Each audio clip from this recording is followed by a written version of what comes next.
Union budget 2026ல் எஸ்டிடியே கொஞ்சம் revise பண்ணியிருக்காங்க. என்னென்ன பண்ணியிருக்காங்க அப்படின்னா, ஈக்விட்டி ஃபியூச்சர்ஸ், அதாவது ஈக்விட்டி ஃபியூச்சர் மார்க்கெட்ஸில் சேல் பண்ணுறீங்க அப்படின்னா இதுக்கு முன்னாடி வரைக்கும் 0.02 இருந்துச்சு.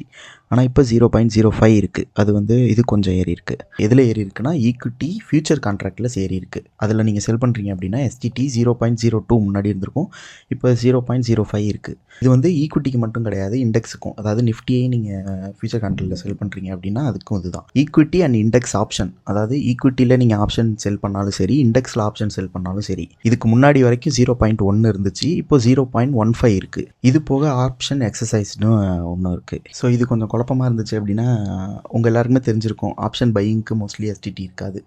சிம்பிளாக சொல்கிறேன், நீங்கள் ஒரு ட்ரேடராக இருந்தீங்க, ஆப்ஷன் பையிங் பண்ணியிருக்கீங்க அப்படின்னா உங்களுக்கு தெரிஞ்சிருக்கும், ஆப்ஷன் பையிங்க்கு எஸ்டிடி கிடையாது, கரண்ட் டேட் வரைக்கும் கிடையாது. ஒரு ஆப்ஷன் எப்படி ஒர்க் ஆகுது, ஆப்ஷன் பையிங் எப்படி ஒர்க் ஆகுது அப்படிங்கிறத நீங்கள் தெரிஞ்சுக்கணும். ஆப்ஷன் பையிங் எப்படி ஒர்க் ஆகுது, இப்போ நீங்கள் இந்த செவ்வாய்க்கிழமை நீங்கள் ஒரு கான்ட்ராக்ட் வாங்குறீங்க அப்படின்னா அடுத்த வாரம் செவ்வாய்க்கிழமை அந்த கான்ட்ராக்ட் எக்ஸ்பைரி ஆகிற வரைக்கும் நீங்கள் டெலிவரி மோடில் வாங்கியிருந்தீங்க அப்படின்னா அதை ஹோல்டு பண்ண முடியும். கரெக்டாக அதை ஹோல்டு பண்ணிட்டீங்க அப்படின்னா இப்போது அடுத்த வாரம் எக்ஸ்பைரி டேட் அன்னைக்கு மார்க்கெட் முடிகிறதுக்குள்ளே நீங்கள் அதை மேனுவலாக க்ளோஸ் பண்ணிட்டீங்க அப்படின்னா பிரச்சனை இல்லை. இன்கேஸ் அதை நீங்கள் ஆட்டோ ஸ்கொயர் ஆஃப் ஆக விட்டுட்டீங்க அப்படின்னா, அதாவது நீங்கள் மறந்துட்டீங்க, ஏதோ ஒன்று பொசிஷனை க்ளோஸ் பண்ண மறந்துட்டீங்க அப்படின்னா அதுக்கு எஸ்டிடி உண்டு. அதை தான் ஆப்ஷன் எக்ஸசைஸ்டுன்னு சொல்லுவாங்க.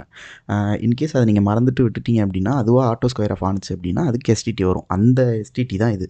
0.125லேருந்து 0.15 ஐ திங்க் 0.15க்கு அதை மாற்றிருக்காங்க, வேறு ஒன்றும் இல்லை.